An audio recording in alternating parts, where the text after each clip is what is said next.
Hello my N Squarians, welcome back to your own YouTube channel जिसका नाम है Meet Niketan and I believe आपको बहुत मजा आ रहा है तैयारी करने में, पढ़ाई करने में and you are enjoying this journey, right? तो आज के सेशन की अगर बात की जाए तो आज हम एक बहुत इजी इंटरेस्टिंग चैप्टर शुरू करने वाले हैं which is structure of atom as you can see on the screen. Okay?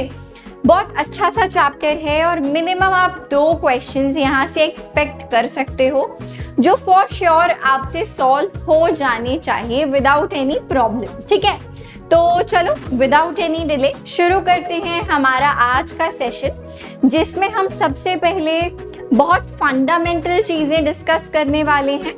तो लेट्स गेट स्टार्टेड. ठीक है भाई.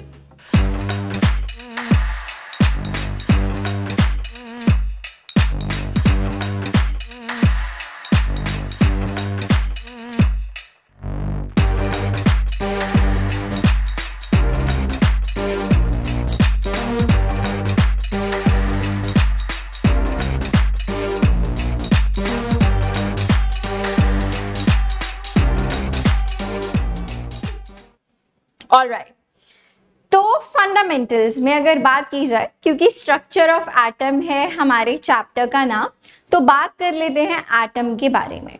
सो नाउ वी नो कि मैम एटम के अंदर ना 3 चीजें होती हैं, प्रोटॉन्स, न्यूट्रॉन्स एंड इलेक्ट्रॉन्स. ठीक है, प्रोटॉन्स पॉजिटिवली चार्ज्ड होते हैं, इलेक्ट्रॉन्स नेगेटिवली चार्ज्ड होते हैं और न्यूट्रॉन्स मैम न्यूट्रल होते हैं. बहुत ईजी है, बचपन से जानते हैं. ठीक है ना. अब अगर बात की जाए एटॉमिक नंबर इज सिंपली कि एक एटम के अंदर कितने प्रोटॉन्स हैं उसको क्या कहा जाता है, एटॉमिक नंबर. अगर बात की जाए मास नंबर की तो आप क्या बोलोगे कि एक एटम के अंदर मैम जितने प्रोटॉन्स प्लस न्यूट्रॉन्स हैं, है ना, क्योंकि यही 2 मेजर चीजें हैं प्रोटॉन और न्यूट्रॉन जिनमें मास होता है. इलेक्ट्रॉन्स आर वेरी लाइट, है ना, तो उसको हम कंसिडर नहीं करते मास नंबर के लिए भी, only consider protons and neutrons. ठीक है, तो मुझे लगता है एटॉमिक नंबर और मास नंबर ये तो हमें क्लियर है. इसके अलावा जो एक और बात हमें हमेशा ध्यान में रखनी है वो क्या है कि अगर आप किसी न्यूट्रल एटम के बारे में बात कर रहे हो जिसके ऊपर कोई चार्ज नहीं है, उसमें आप क्या कहोगे कि मैम उसमें नंबर ऑफ प्रोटॉन्स और नंबर ऑफ इलेक्ट्रॉन्स इक्वल है ना, तभी तो वो न्यूट्रल है, तभी तो उसके ऊपर कोई चार्ज प्रेजेंट नहीं है. क्लियर है? मुझे लगता है इसमें आपको कोई डाउट, कोई परेशानी नहीं होनी चाहिए. मोर ओवर एटॉमिक नंबर को आप Z से डिनोट करते हो और मास नंबर को आप A से डिनोट करते हो. ठीक है, यहां पे अगर देखा जाए सो हियर यू कैन सी, ठीक है भाई, हियर यू कैन सी जो अभी समझाया एग्जैक्टली वही बातें यहाँ पे लिखी हुई हैं. क्लियर है? नेक्स्ट पे आते हैं which is iso electronic species. Iso का मतलब सेम और बात हो रही है इलेक्ट्रॉन्स के बारे में, तो यानी कि कुछ ऐसी स्पीशीज जिनमें नंबर ऑफ इलेक्ट्रॉन्स जो हैं वो सेम होते हैं. जैसे कि अगर आप बात करो से सोडियम के बारे में या से नियॉन के बारे में. ठीक है, नियॉन का एटॉमिक नंबर बच्चे कितना होता है, इट्स 10, राइट, इट इज 10. और अगर आप बात करो Na पॉजिटिव के बारे में, ठीक है, सोडियम के ऊपर पॉजिटिव चार्ज, तो दोनों में ही नंबर ऑफ इलेक्ट्रॉन्स कितने हैं, 10 है. कैसे हमने निकाला है क्विकली देखते हैं. चलो, नियॉन का एटॉमिक नंबर 10 है. व्हाट डज इट मीन कि मैम उसमें नंबर ऑफ प्रोटॉन्स जो है वो 10 है, इसीलिए उसका एटॉमिक नंबर क्या हुआ, 10. अब जो नियॉन है वो अभी हम न्यूट्रल नियॉन की बात कर रहे हैं, तो यानी कि जितने उसमें नंबर ऑफ प्रोटॉन्स हैं उतने ही उसमें नंबर ऑफ इलेक्ट्रॉन्स हुए, यानी कि 10. तो ऐसे हमने निकाला नंबर ऑफ इलेक्ट्रॉन्स. सही. अब अगर जब हमने बात करी Na पॉजिटिव के बारे में, मैम सोडियम का एटॉमिक नंबर तो 11 होता है, लेकिन उस पे एक पॉजिटिव चार्ज है, यानी कि उसमें से आपने एक इलेक्ट्रॉन को बाहर निकाला हुआ है, तभी तो उस पर पॉजिटिव चार्ज आया। तो अल्टीमेटली अब क्या बोलोगे मैम, Na पॉजिटिव और नियॉन दोनों में ही नंबर ऑफ इलेक्ट्रॉन्स जो है वो 10 है, इसीलिए ये आइसो इलेक्ट्रॉनिक स्पीशीज है। क्लियर है? मुझे लगता है हाँ, इस बात में कोई परेशानी नहीं होनी चाहिए। अब आपने देख लिया कि ma'am number of protons will be equal to number of electrons in a neutral atom, ठीक है। एंड आपने देख लिया कि mass number is proton plus neutron and atomic number is number of protons, ठीक है। अब अगर मैंने आपसे कहा होता कि सिर्फ और सिर्फ ना आप मुझे नंबर ऑफ न्यूट्रॉन्स निकाल के बताओ, तो देखो आप क्या करोगे। अगर आपने atomic number mass number minus atomic number किया, तो भी तो देखो आपको क्या मिलेगा। चलो यहाँ पे इसको देख लेते हैं, यहाँ पे वेट, चलो ऐसे ही देख लेते हैं इसको। देखो this is our mass number which is बचे प्रोटॉन प्लस न्यूट्रॉन, ठीक है, प्रोटॉन प्लस न्यूट्रॉन। जब आप इसमें से माइनस करोगे atomic number which is number of protons, तो देखो क्या बचा, सिर्फ और सिर्फ नंबर ऑफ न्यूट्रॉन्स ही आया ना। तो ऐसे आप न्यूट्रॉन निकाल सकते हो, बहुत इजी है, बहुत सिंपल है, जल्दी से देख लो इसको, ठीक है। क्लियर है? क्वेश्चंस के साथ अब इन सब चीजों को हम इंप्लीमेंट करने वाले हैं। बहुत इजी और सिंपल था, तो बहुत ज्यादा हमें इसमें कुछ करने की जरूरत नहीं पड़ी, ठीक है। क्लियर है? I believe yes. चलो नीट 2021 का क्वेश्चन है, फटाफट से देखते हैं। From the following pairs of ions which one is not an isoelectronic species, इनमें से कौन आइसोइलेक्ट्रॉनिक स्पीशीज नहीं है वो हमें बताना है, ठीक है।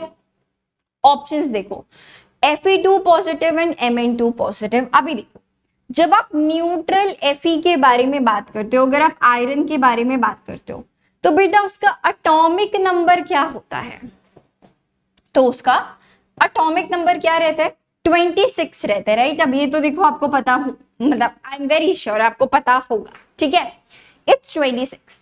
बट अगर मैं बात करूं बच्चे Fe2 पॉजिटिव के बारे में, अभी देखो एक और चीज, ये न्यूट्रल Fe का एटॉमिक नंबर है, यानी कि ये इसके लिए नंबर ऑफ प्रोटॉन्स के बराबर है, सही है। अगर मैं बात कर रही हूं Fe2 पॉजिटिव की, तो यानी कि इसमें से 2 इलेक्ट्रॉन्स निकाल लिए गए हैं, तो अब इसमें बेटा नंबर ऑफ इलेक्ट्रॉन्स कितने बचे। चलो यहाँ पे प्रोटॉन हटा के और यहाँ पे हम लिख देते हैं इलेक्ट्रॉन्स, ठीक है। न्यूट्रल Fe में तो जितने प्रोटॉन्स उतने ही इलेक्ट्रॉन्स। अब अगर बात की जाए Fe2 पॉजिटिव के बारे में, तो आप क्या बोलोगे मैम, इसमें नंबर ऑफ इलेक्ट्रॉन्स कितने आ जाएंगे, 24, ठीक है। Now if we talk about Mn, ठीक है, अगर आप मैंगनीज की बात करते हो जिसका एटॉमिक नंबर कितना रहता है बच्चे, 25, right, it is 25। So if you talk about Mn2 positive, तो बच्चे इसमें कितने नंबर ऑफ इलेक्ट्रॉन्स होंगे, 25 माइनस 2, है ना, सो यानी कि 23। अब देखो Fe2 पॉजिटिव में नंबर ऑफ इलेक्ट्रॉन्स कितने हैं, 24 हैं। Mn2 पॉजिटिव में नंबर ऑफ इलेक्ट्रॉन्स कितने हैं, 23 हैं, 23 हैं। तो क्या ये आइसो इलेक्ट्रॉनिक स्पीशीज हुए, नहीं हुए। तो मेरे को तो ऑप्शन नंबर 1 ही मिल गया, जो कि हमारी ऐसी स्पीशीज हैं जो आइसो इलेक्ट्रॉनिक नहीं है। तो लो जी, ऑप्शन नंबर ए ही हो गया सही जवाब। बाकियों को देखो, अगर आप चेक करने की कोशिश करो तो देखो, अगर बात की जाए ऑक्सीजन के बारे में, ठीक है, न्यूट्रल ऑक्सीजन का एटॉमिक नंबर कितना होता है मैम, 8 होता है, ठीक है। अगर उसके ऊपर 2 नेगेटिव चार्ज है, यानी कि उसके पास 2 एक्स्ट्रा इलेक्ट्रॉन्स है ना, इलेक्ट्रॉन्स नेगेटिवली चार्ज होते हैं, 2 नेगेटिव चार्ज का मतलब है कि उसके पास 2 इलेक्ट्रॉन्स फालतू हैं, है ना। तो टोटल इलेक्ट्रॉन्स कितने हुए, न्यूट्रल ऑक्सीजन के पास 8 इलेक्ट्रॉन्स थे और 2 इसके पास एक्स्ट्रा हैं, तो यानी कि इसके पास बचे कितने हुए, 10 हो गए, 10 हो गए। सिमिलरली अगर आप F नेगेटिव की बात करो तो इसके पास भी कितने इलेक्ट्रॉन्स आएंगे? सिमिलरली 10 ही आएंगे। तो इसीलिए आप क्या बोलोगे? O2 नेगेटिव और F नेगेटिव ये क्या है? आइसो इलेक्ट्रॉनिक स्पीशीज है। सिमिलरली Na पॉजिटिव और Mg2 पॉजिटिव भी, Mn2 पॉजिटिव और Fe3 पॉजिटिव भी। देखो अगर आप इसको Fe2 पॉजिटिव में 24 और अगर मैं यहाँ पे बात करती Fe3 पॉजिटिव के बारे में, Fe3 पॉजिटिव के बारे में, तो इसके पास कितने इलेक्ट्रॉन्स आते? 26 माइनस 3, राइट, यानी कि 23। तो देखो अब जो है Fe3 पॉजिटिव और Mn2 पॉजिटिव क्या हो जाते? आइसो इलेक्ट्रॉनिक हो जाते। बट हमसे पूछा गया कौन सा पेयर आइसो इलेक्ट्रॉनिक नहीं है, इसीलिए हमने चूज किया है ऑप्शन नंबर ए। क्लियर है? बहुत इजी क्वेश्चन था, हमने काफी अच्छे से इसको डिस्कस किया ताकि आपका डाउट क्लियर हो जाए। ठीक है भाई, क्लियर है? Is it okay? चलिए आगे बात कर लेते हैं इसके सॉल्यूशन के बारे में। Correct option is option number A. ठीक है, number of protons, neutrons and electrons in lutetium 175, 71 respectively are. अभी देखो अगर आप किसी भी रिप्रेजेंटेशन की बात करें, अगर आपको किसी एलिमेंट को रिप्रेजेंट करना है, सपोज वो एलिमेंट है हमारे पास में x, ठीक है, तो आप उसके ऊपर, जहां पे आप जनरली लेफ्ट साइड में हम इसको लिखते हैं, ठीक है, अगर बात की जाए सुपरस्क्रिप्ट, यानी कि इसके ऊपर जो हम लिखते हैं वो होता है मास नंबर, और जो हम इसके नीचे लिखते हैं वो होता है एटॉमिक नंबर। ठीक है, तो आप ऐसे रिप्रेजेंट करते हो एक एलिमेंट को। ठीक है, तो यानी कि यहां से हमें पता चला कि मैम जो मास नंबर है वो है 175 और जो एटॉमिक नंबर है वो है कितना? 71। ठीक है, अब देखो न्यूट्रल एटम है कि नहीं है, तो Z अगर मुझे पता है, यानी कि अगर मुझे एटॉमिक नंबर पता है, मतलब मुझे क्या पता है कि मैम उसमें जो नंबर ऑफ प्रोटॉन्स हैं वो कितने हैं? 71।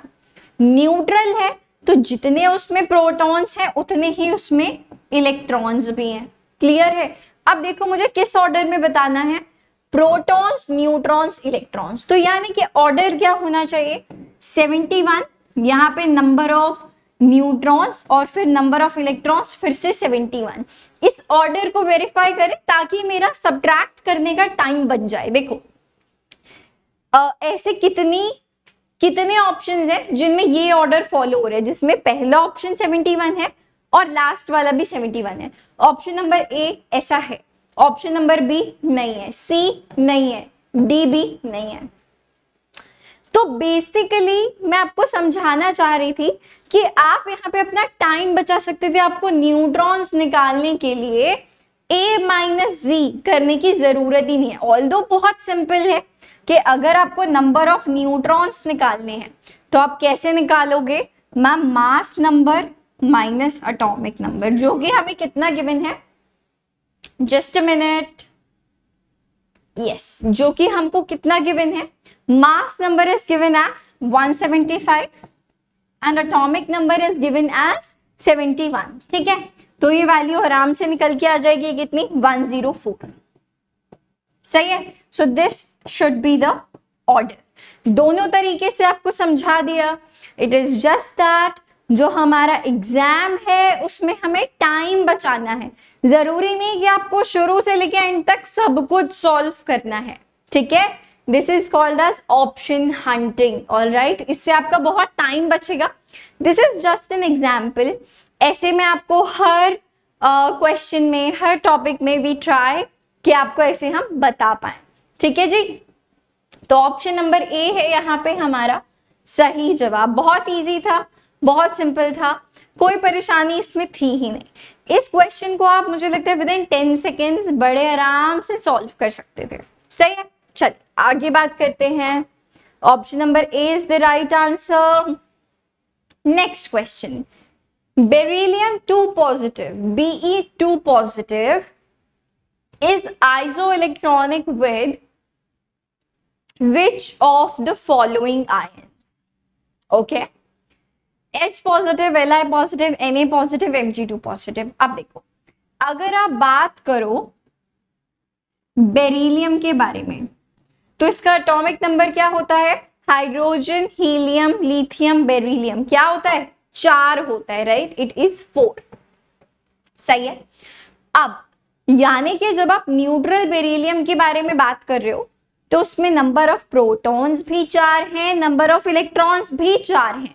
लेकिन अगर हम बात करें बेरिलियम 2 पॉजिटिव के बारे में, यानी कि इसमें से 2 इलेक्ट्रॉन्स बाहर निकाल लिए गए हैं, तो बेटा ये कितना आ जाएगा? 4 - 2, यानी कि 2 इलेक्ट्रॉन्स. क्लियर है? अब देखो, अगर आप बात करो बेटा H पॉजिटिव के बारे में, है ना, तो उसमें तो हाइड्रोजन में सिर्फ और सिर्फ एक प्रोटॉन, एक इलेक्ट्रॉन होता है. तो H पॉजिटिव में तो एक भी इलेक्ट्रॉन नहीं है. सही है. Li पॉजिटिव, अब देखो अगर बात की जाए लिथियम के बारे में, लिथियम का atomic number hydrogen, helium, lithium, right? 3. तो न्यूट्रल लिथियम में नंबर ऑफ प्रोटॉन्स भी 3 है, नंबर ऑफ इलेक्ट्रॉन्स भी 3 है. लेकिन अगर बात की जाए Li पॉजिटिव के बारे में, अब इसमें नंबर ऑफ प्रोटॉन्स तो अभी भी 3 है, लेकिन नंबर ऑफ इलेक्ट्रॉन्स बच्चे कितने आ गए? 3 - 1 विच इज 2, है ना. +1 चार्ज है, यानी कि उसमें से एक इलेक्ट्रॉन बाहर निकाल लिया गया है. क्लियर है? तो आप बोलोगे beryllium 2 positive and lithium positive जो है वो क्या है? आइसो इलेक्ट्रॉनिक है. आप देख सकते हो दोनों में ही नंबर ऑफ इलेक्ट्रॉन्स जो हैं वो कितने हैं? 2. ठीक है. सो ऑप्शन नंबर बी जो है वो यहाँ पे हमारा सही जवाब है. क्लियर है? चल आगे बढ़ते हैं. Solution you can see here. आगे बढ़ते हैं. Isoelectronic species are. ठीक है. नाउ अगेन इसमें आपको क्या करना है देखते हैं. जैसे आपको सपोज CO में नंबर ऑफ इलेक्ट्रॉन्स निकालने हैं. ठीक है. CO में कार्बन में कितने नंबर ऑफ इलेक्ट्रॉन्स होंगे? देखो सब कुछ न्यूट्रल है, कोई चार्ज नहीं है. ठीक है. कार्बन में नंबर ऑफ प्रोटॉन्स कितने होते हैं? 6, यानी कि उसका एटॉमिक नंबर.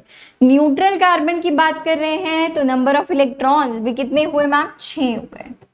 अब अगर बात की जाए ऑक्सीजन के बारे में तो इट्स 8, राइट? सो 6 + 8 आप क्या बोल सकते हो? 14, राइट? यू कैन से 14 इलेक्ट्रॉन्स यहाँ पे प्रेजेंट है. अगर बात की जाए Cn नेगेटिव के बारे में तो देखो इसको हम कैसे करेंगे. कार्बन में फिर से बेटा 6. ठीक है. और अगर बात की जाए नाइट्रोजन के बारे में, न्यूट्रल नाइट्रोजन के बारे में, तो आप क्या बोलोगे कि मैम नाइट्रोजन का एटॉमिक नंबर होता है 7, यानी कि उसमें नंबर ऑफ प्रोटॉन्स है 7. हम बात कर रहे हैं न्यूट्रल नाइट्रोजन के बारे में, यानी कि उसमें नंबर ऑफ इलेक्ट्रॉन्स भी हैं 7. ठीक है. तो ये आ गया 7. अब देखो जो ये नेगेटिव चार्ज है, यानी कि इसके पास एक एक्स्ट्रा इलेक्ट्रॉन है, तभी तो उस पे नेगेटिव चार्ज है, क्योंकि इलेक्ट्रॉन नेगेटिवली चार्ज होता है. ठीक है. तो यहाँ पे आपको एक इलेक्ट्रॉन को ऐड करना है. क्लियर है? तो देखो फिर से यहाँ कितने नंबर ऑफ इलेक्ट्रॉन्स आ गए बच्चे? 14 आ गए ना. चल तो इसका मतलब क्या है? CO और Cn नेगेटिव ये आइसो इलेक्ट्रॉनिक है. ठीक है. सिमिलरली अगर बात की जाए NO पॉजिटिव के बारे में, नाइट्रोजन में फिर से हम क्या दिखेंगे? 7. ऑक्सीजन में कितने? 8. पॉजिटिव चार्ज है, यानी कि एक इलेक्ट्रॉन उसमें से निकाला गया है. तो यहाँ पे हम इसको क्या करेंगे बच्चे? -1. ठीक है. पॉजिटिव चार्ज है तो यहाँ पे हम क्या करेंगे? -1. कितना आ गया बेटा? ये 7 + 8 -1 फिर से आ गया कितना? 14 आ गया. सही है. नेक्स्ट देखो C2 2 नेगेटिव. चल एक कार्बन में 6 इलेक्ट्रॉन्स होते हैं, 2 में कितने होंगे? 6 + 6 ये देखो C2 है ना जो ये नीचे वाला, ठीक है, 6 + 6, 2 नेगेटिव उस पे चार्ज है, 2 नेगेटिव चार्ज होने का मतलब कि उसके पास 2 इलेक्ट्रॉन्स फालतू पड़े, ठीक है, तो आप इसको +2 कर लोगे, वापस से कितना आ गया 14। क्या बात है, ऑप्शन नंबर फर्स्ट में ही देखो नंबर ऑफ इलेक्ट्रॉन्स जो हैं बच्चे वो सबके कितने आ गए, 14 आ गए ना। इसको फिर से लिख देते हैं यहाँ पे, this is 14, this is also 14। Clear है? तो आप यहां से बोल सकते हो ऑप्शन नंबर ए ही आपका सही जवाब है। सही है। बाकी के 3 ऑप्शंस में आप एज अ होमवर्क आप ट्राई करोगे कि इसमें नंबर ऑफ इलेक्ट्रॉन्स कितने हैं, और यहां से आपको एक और चीज जो याद रखनी है वो क्या है, CO, Cn negative, NO positive and C2 2 negative, ये क्या है, आइसो इलेक्ट्रॉनिक स्पीशीज है ये चारों। अगर देखो आप ऐसे छोटी छोटी चीजें आप याद रखोगे, आपको पता है अगर कि CO और Cn नेगेटिव जो है मैम वो आइसो इलेक्ट्रॉनिक है, you don't always need to calculate कि उसमें नंबर ऑफ इलेक्ट्रॉन्स ना मैम 14 है, ठीक है। तो these little things are going to help you a lot in your exam। बार बार एक ही बात को कहा जा रहा है, बहुत कम टाइम बचा है, मेक श्योर कि अब आप ऐसी चीजों को लर्न करना शुरू करें, ठीक है जी। तो ऑप्शन नंबर ए हमें पता चला कि हमारा सही जवाब है। क्लियर? आगे बढ़ते हैं। The ion that is isoelectronic with CO is, अभी देखो, अभी हमने पिछले क्वेश्चन में देखा था ये Cn नेगेटिव, क्या बात है, ऑप्शन नंबर ए फिर से सही आंसर। तो देखो नाउ यू नो कि CO और Cn नेगेटिव अगर आइसो इलेक्ट्रॉनिक है तो आपको बाकी के ऑप्शंस देखने की भी जरूरत नहीं है, ठीक है। सो दैट्स व्हाई आपको ये सजेशन दिया गया है, option number A is the right choice. Clear है? आगे बढ़ते हैं। Which one of the following is not isoelectronic with O2 negative? सही है, ऑक्सीजन, ऑक्सीजन के ऊपर 2 नेगेटिव चार्ज। मैम जो न्यूट्रल ऑक्सीजन होता है उसका एटॉमिक नंबर 8 होता है, यानी कि उसमें नंबर ऑफ प्रोटॉन्स 8 होते हैं। न्यूट्रल ऑक्सीजन की बात कर रहे हैं तो यानी कि नंबर ऑफ इलेक्ट्रॉन्स भी उसमें 8 हैं। लेकिन हम बात कर रहे हैं O के ऊपर 2 नेगेटिव चार्ज। 2 नेगेटिव चार्ज होने का मतलब कि उसके पास 2 इलेक्ट्रॉन्स ज्यादा हैं। तो क्योंकि हम आइसो इलेक्ट्रॉनिक स्पीशीज के बारे में बात कर रहे हैं इसीलिए हमने उसमें 2 ऐड कर दिया, ठीक है। Now is not iso electronic with, किसके साथ ये आइसो इलेक्ट्रॉनिक नहीं है, Tl positive, okay, this is thallium. पहली बात तो हमें देखते ही समझ में आ जाना चाहिए कि ये है हमारा सही जवाब। अभी देखो अगर नहीं पता, Na पॉजिटिव में भी कितने होते हैं, 11 - 1, 10 इलेक्ट्रॉन्स होते हैं। एटॉमिक नंबर सोडियम का 11 होता है, यानी कि एक न्यूट्रल सोडियम में नंबर ऑफ प्रोटॉन्स भी और नंबर ऑफ इलेक्ट्रॉन्स भी 11 होते हैं। पॉजिटिव चार्ज है तो इसमें से एक इलेक्ट्रॉन माइनस कर दिया, 10 आ गया। N3 negative, similarly number of electrons कितने आ जाएंगे, 10 आ जाएंगे। F नेगेटिव में भी नंबर ऑफ इलेक्ट्रॉन्स 10 आ जाएंगे। सही है, किसमें नहीं आए, ऑप्शन नंबर ए में नहीं आए, इसीलिए आप बोलोगे कि O2 negative is not iso electronic with Tl positive, जिसमें कि नंबर ऑफ इलेक्ट्रॉन्स होते हैं 80। क्लियर है? चलिए, बहुत इजी था यार ये, है ना, वेरी इजी। चल, तो यहाँ पे हमारा एक टॉपिक फिनिश हो गया है जिसमें हमने एटॉमिक नंबर के बारे में सीखा, मास नंबर के बारे में सीखा और आइसो इलेक्ट्रॉनिक स्पीशीज के बारे में सीख लिया।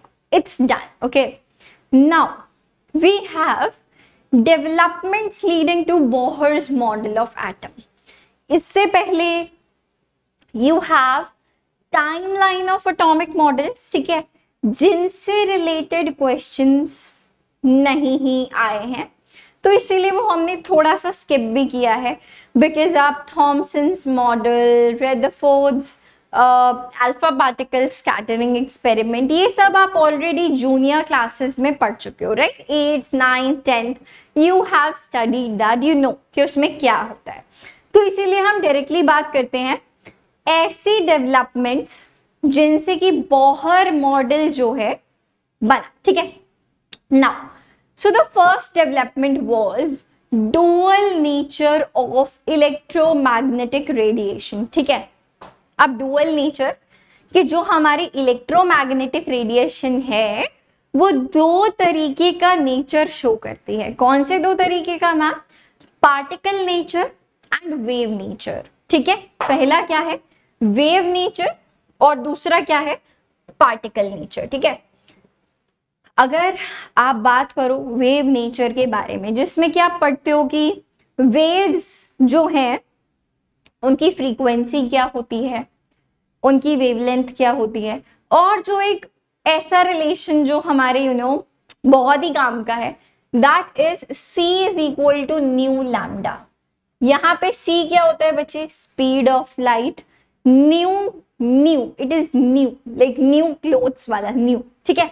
This is nu, right? Nu like this, ठीक है। Nu is frequency and lambda is wavelength, ठीक है। ये हम यहाँ पे पढ़ते हैं। नेक्स्ट आता है पार्टिकल नेचर, जिसमें हम पढ़ते हैं फोटो इलेक्ट्रिक इफेक्ट। जिसमें हम क्या पढ़ते हैं? फोटो इलेक्ट्रिक इफेक्ट कि जो कुछ सर्टेन मेटल्स हैं, जब आप उनके सरफेस पे रेडिएशन हिट करते हो, जैसे कि लाइट, तो ऐसा देखा जाता है कि उनमें से इलेक्ट्रॉन्स एमिट होते हैं, है ना। जैसे कि पोटेशियम है, सीजियम है, रुबीडियम है। अगर आप उनके सरफेस पे लाइट को हिट करते हो तो इट इज सीन कि मैम जो इलेक्ट्रॉन्स हैं वो बाहर निकल रहे होते हैं, ठीक है। This is photo electric effect, ठीक है। जिसमें आप बेसिकली एक प्यारी सी इक्वेशन पढ़ते हो। व्हाट डू यू से? इसमें आप बोल सकते हो कि मैम जो ई इंसिडेंट है, जो आप लाइट इंसिडेंट कर रहे हो मेटल के ऊपर, it is equal to phi naught. Phi से हम क्या डिनोट करते हैं? वर्क फंक्शन, है ना। Phi naught plus kinetic energy maximum, K E max, ठीक है। ये एक छोटी सी प्यारी सी इक्वेशन निकल के आती है, जो कि आप फिजिक्स में भी कर चुके हो, ठीक है। Then we have atomic line spectrum, ठीक है। This is number 1, number 2, number 3 atomic line spectrum, right. अच्छा, इससे पहले हम लोग इलेक्ट्रोमैग्नेटिक स्पेक्ट्रम भी आप देखते हो, जिसमें gamma rays, X rays, infrared waves, your visible region, radio waves, microwaves, long radio waves, ये सब कुछ आता है, ठीक है भाई। ये सब आप देख चुके हो। Then we have Planck's quantum theory, जो कि प्लैंक अंकल ने दी थी, ठीक है। जो कि हमारे प्लैंक अंकल ने दी थी प्लैंक्स क्वांटम थ्योरी, है ना। इन्होंने क्या बोला था कि यार कोई भी एटम या मॉलिक्यूल जो है, चाहे उसको एनर्जी एब्जॉर्ब करनी है, चाहे उसको एनर्जी एमिट करनी है, वो किसी डिस्क्रीट नंबर में ही करेगा, you know. It has to be a multiple of quantum. अब क्वांटम क्या है? It is the smallest amount of energy that can be absorbed और एमिटेड, है ना। दैट इज अ क्वांटम, ठीक है। एंड उन्होंने एक और term lie, that was photon. Remember photon? उन्होंने बोला कि जो लाइट है, it consist of a stream of particles, जिसको उन्होंने नाम दिया फोटोन, ठीक है। और उन्होंने क्या बोला कि जो इस फोटोन की एनर्जी है, जो इस फोटोन की एनर्जी है, एनर्जी ऑफ फोटोन, लिख लेते हैं यहाँ पे, it is directly proportional to frequency. It is directly proportional to frequency. ये उन्होंने रिलेशनशिप दिया। जब आप यहां से प्रोपोर्शनैलिटी साइन हटाओगे तो आप प्रोपोर्शनैलिटी कांस्टेंट लगाओगे, right. So you can say that E is equal to h nu, ठीक है। E is equal to h nu। अभी देखो वहां पे हमने देखा था C is equal to new lambda, तो यहां से आप न्यू को लिख सकते हो C बाय लैम्डा। तो यही रिलेशनशिप बन जाता है HC बाय लैम्डा, ठीक है। HC by lambda. अब आप इस रिलेशनशिप में बेटा 1/λ को हम बोलते हैं वेव नंबर, जिसको आप रिप्रेजेंट करते हो न्यू बार से, तो it can be written as nu bar, hc nu bar which is wave number. So these are the basic things which are in short जिनकी हमें जरूरत पड़ने वाली है in the developments leading to Bohr's model of an atom. आप जल्दी से इसको देखिए बच्चे लोग, एंड मुझे लगता है आई डोंट थिंक कि अभी तक इसमें आपको कोई डाउट कोई परेशानी हुई होगी. चलिए चल क्वेश्चंस के थ्रू देखते हैं अब. Let's look at the questions. A particular station, it's particular, okay, a particular station of All India Radio, New Delhi, broadcasts on a frequency of 1368 kilohertz. Okay, it is 1368 kilohertz. The wavelength of the electromagnetic radiation by the transmitter is NEET 2021 का question है, जिसमें कि आपको frequency given है. Frequency जो है वो आपको गिवन है और आपको क्या बताना है, वेवलेंथ बतानी है. Right, I think yes, wavelength यानी कि आपको लैम्डा बताना है. That's it, this is the question. ठीक है, नाउ देखो अभी हमने पीछे ही पढ़ा था c is equal to nu lambda. c is speed of light 3 × 10⁸ metres per second. ठीक है, चलो देख लेते हैं इसको. So we know that's wait, yes, now we know that c is equal to nu lambda, right? हमें क्या चाहिए, लैम्डा. लैम्डा आ जाएगा c by nu.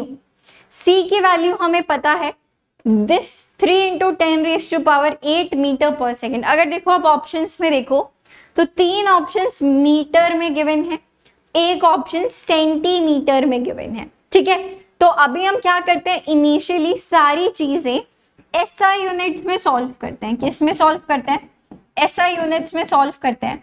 तो पहले जो हमारे पास वेवलेंथ आएगी वो मीटर्स में निकल के आने वाली है. ठीक है, सो यस, हम बोलेंगे c की वैल्यू हमें पता है 3 × 10⁸ मीटर्स पर सेकेंड.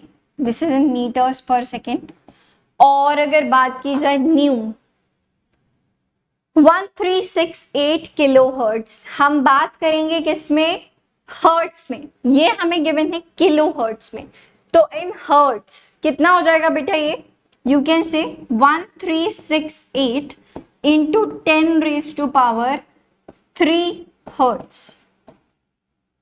क्लियर है, बहुत इजी, बहुत सिंपल. बड़े प्यार से आप इसको सॉल्व करोगे और आपके पास आराम से आ जाएगा 219.3 मीटर्स. ठीक है, अभी ये मीटर में आया है.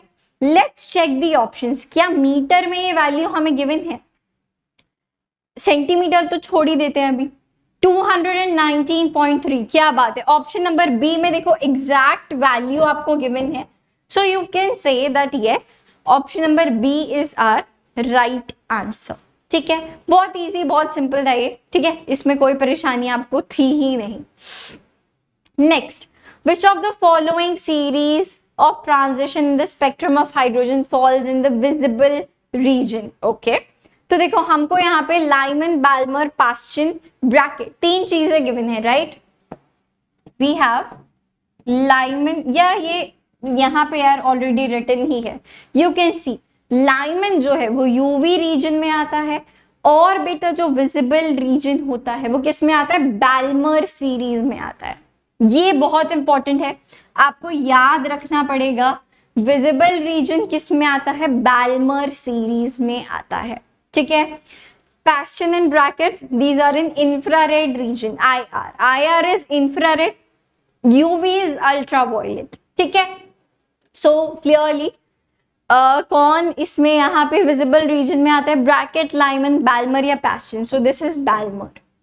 Option number C is the right answer. जल्दी से यार इसको देख लो, नोट डाउन कर लो. कोई डाउट है तो मुझे कमेंट्स में बताना, we'll get it sorted.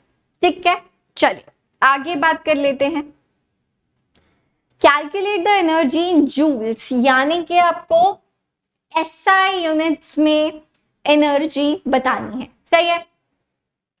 Corresponding to light of wavelength 45 nanometers, nm is nanometers, Planck's constant given है, speed of light given है, हमें एनर्जी बतानी है, ठीक है, हमें एनर्जी बतानी है। Okay, so we know that energy is h nu या फिर आप बोल सकते हो hc by lambda, राइट, और यू कैन से hc by lambda। मुझे लगता है सब कुछ ही गिवन है आपको। प्लैंक्स कांस्टेंट गिवन है as it is, speed of light आपको पता है, लैम्डा आपको पता है, एनर्जी निकल जाएगी, इसमें तो कुछ नहीं है। इट्स जस्ट दैट कि लैम्डा जो ये आपको नैनोमीटर्स में गिवन है, आप इसको मीटर्स में लिखोगे, ठीक है।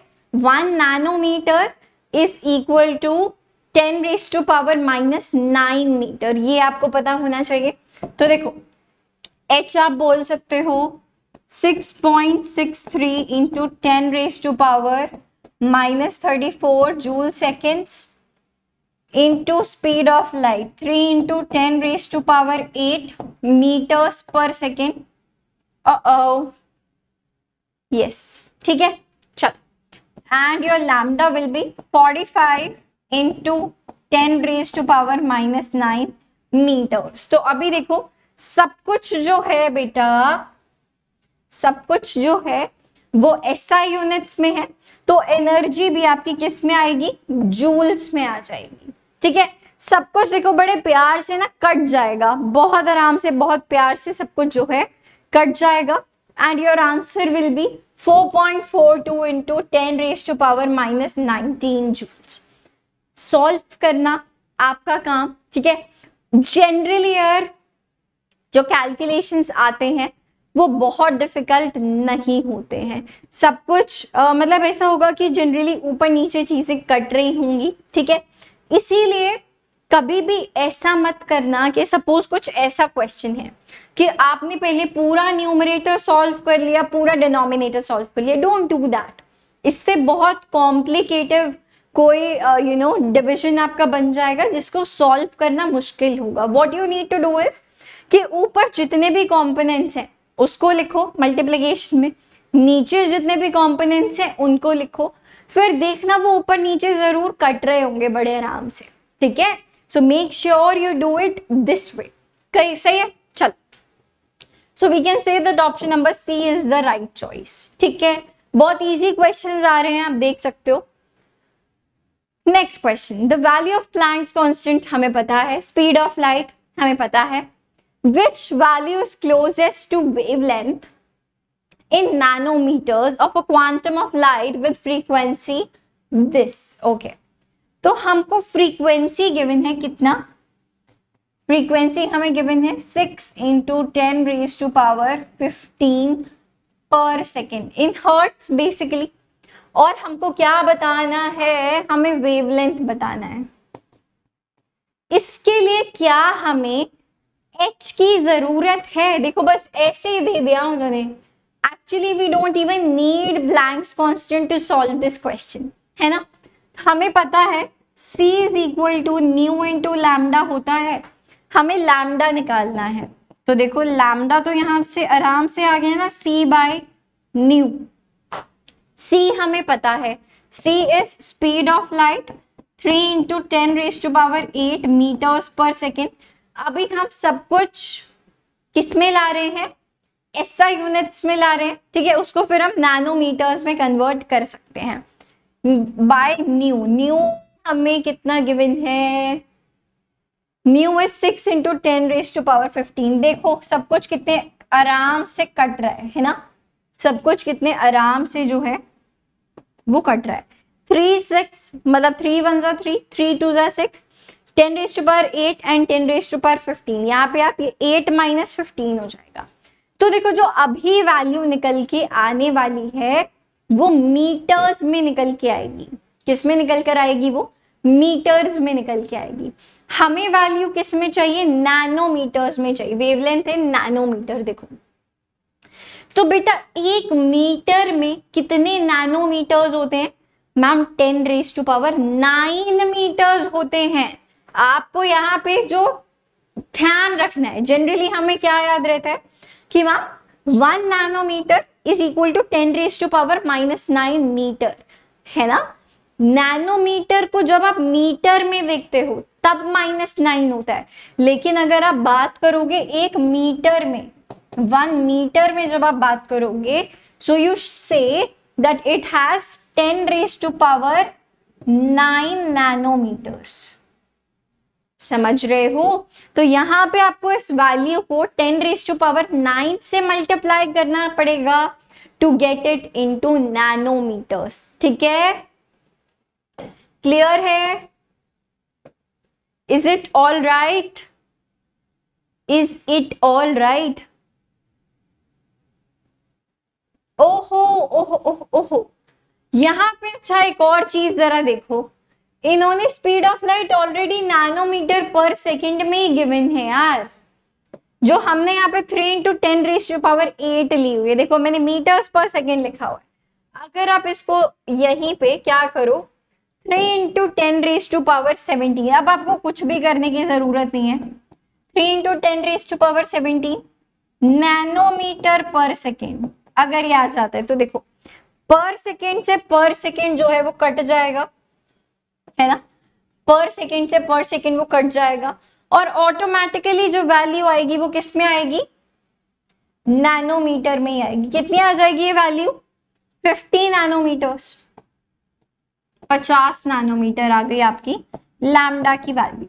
ठीक है, तो यहाँ पे एक्चुअली आपको कोई परेशानी वाली बात ही नहीं थी, बट अगर आपको ये वैल्यू मीटर्स पर सेकेंड में गिवन होती और आपको वेवलेंथ नैनोमीटर में निकालना होता, तो देखो ये बहुत इंपॉर्टेंट चीज थी जो आपको पता होनी चाहिए थी। ठीक है, इट मे हैपन कि आपको कुछ ऐसा गिवन हो। ठीक है, क्लियर है? चलिए, ये रहा exactly solution, option number A is the right answer, हमें पता है। ऑलराइट, आगे बात करते हैं। The energies E1 and E2 of two radiations are 25 electron volts and 50 electron volt respectively. तो हमें λ1 and λ2 will be, λ1 और λ2 के बीच में हमें रिलेशनशिप बताना है। अभी देखो यार, आपको पता है एनर्जी क्या होता है, hc/λ होता है। तो आप यहां से क्लियरली देख सकते हो कि मैम एनर्जी और लैम्डा यानी कि वेवलेंथ वो क्या है, इनवर्सली प्रोपोर्शनल है, राइट।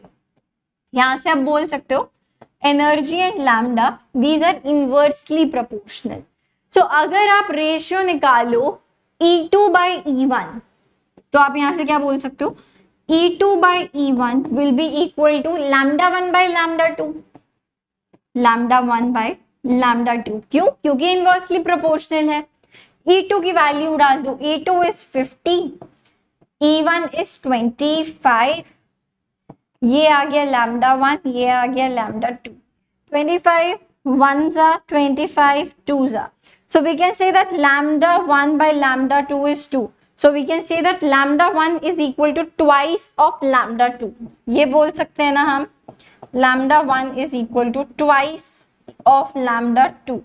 तो देखो कहाँ पे गिवन है, ऑप्शन नंबर बी यही है। देख रहे हो कितना इजी क्वेश्चन था, कितना इजी क्वेश्चन था। बस आपको पता है कि energy and lambda which is wavelength these are inversely proportional. Clear है? चलिए आगे बात कर लेते हैं नेक्स्ट क्वेश्चन के बारे में। For a given energy, energy आपको गिवन है corresponding to wavelength, corresponding to wavelength, अच्छा बतानी है, वेवलेंथ हमें बतानी है, नैनोमीटर्स में बतानी है। आई गेस देखो इसमें सेम सीन हुआ है, राइट, कि आपको एनर्जी क्या होता है, एनर्जी इज hc/λ, hc/λ। मुझे यहां पे क्या बताना है, लैम्डा बताना है। So lambda will be equal to hc/e। आप ये बोल सकते हो ना, आपको h की वैल्यू पता है, c की वैल्यू पता है, एनर्जी की भी वैल्यू पता है, सही है।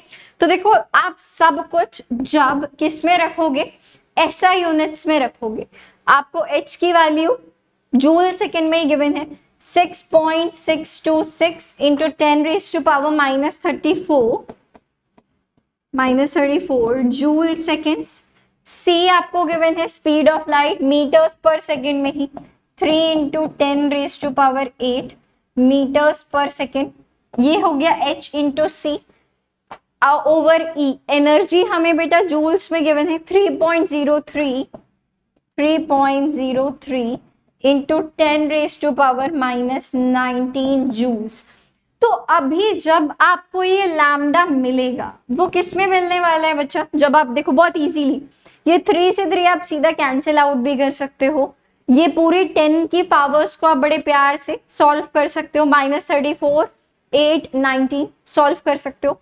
तो अभी ये देखो जो ये वैल्यू निकल के आने वाली है it will be coming out in metres, right. ये किस में निकल के आएगी? मीटर्स में निकल के आएगी। लेकिन हमें ये वैल्यू किस में चाहिए? हमें ये वैल्यू चाहिए नैनोमीटर्स में। हमें ये वैल्यू किस में चाहिए? नैनोमीटर्स में। तो 1 मीटर में देखो वापस से वही पॉइंट जो अभी हमने पीछे सीखा था, 1 मीटर में कितने नैनोमीटर्स होते हैं? 10⁹ नैनोमीटर्स होते हैं 1 मीटर के अंदर, ठीक है। तो आपको यहाँ पे ये वैल्यू इसलिए नैनोमीटर्स में पूछी गई है। क्लियर है? Is it all right? I believe yes. इसमें कोई परेशानी कोई दिक्कत नहीं होनी चाहिए, ठीक है। क्लियर है? यस, सही है। तो जब आप इसको सॉल्व करोगे नैनोमीटर्स में और value will be 656 nanometre which is option number D. सही है? क्लियर है? कोई परेशानी कोई दिक्कत इसमें नहीं होनी चाहिए। चलिए जी, तो आज का सेशन होता है हमारा यहाँ पे ओवर। मिलते हैं हमारे अगले सेशंस में। Till then bye bye and all the best. I wake up to a little bit of drool on my pillow, feel like it's gonna be a bad day. Yeah, I'm tired of shit, and the coffee ain't hit yet, damn ain't that great. I don't wanna go to work.